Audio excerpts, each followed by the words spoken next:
कारंजा तालुक्यातील काकडा येथील ग्रामविकास विद्यालयात झालेली चोरी कारंजा पोलिसांनी अवघ्या काही तासात उघडकीस आणली आहे।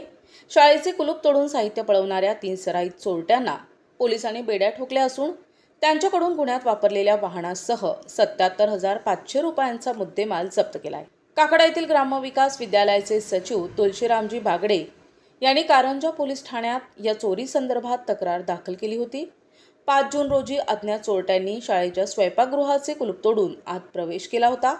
चोरट्यांनी तिथून इंडियन कंपनीचा गॅस सिलेंडर, ग्रीन शेफ कंपनीची शेगडी, सॅमसंग कंपनीचा मॉनिटर आणि कीबोर्ड तसेच 50 किलो तांदूळ असा सुमारे 27,500 रुपयांचा ऐवज लंपास केला होता।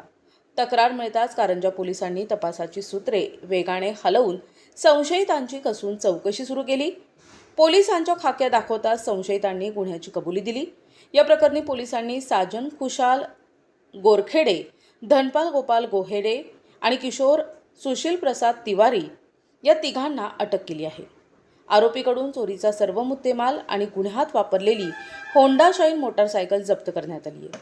ही धडक कारवाई पोलीस अधीक्षक सौरभ कुमार अग्रवाल, अप्पर पोलीस अधीक्षक आणि उपविभागीय पोलीस अधिकारी यांच्या मार्गदर्शनाखाली ठाणेदार प्रल्हाद मदन, पोलीस उपनिरीक्षक सागर महल्ले तसेच पोलीस कर्मचारी प्रवीण चोरे, संदीप कावळे, दिनेश घसाड आणि रितेश चौधरी यांनी केली असून कारंजा पोलीस या प्रकरणाचा पुढील तपास करत आहे। प्रतिनिधी NTV न्यूज मराठी, कारंजा।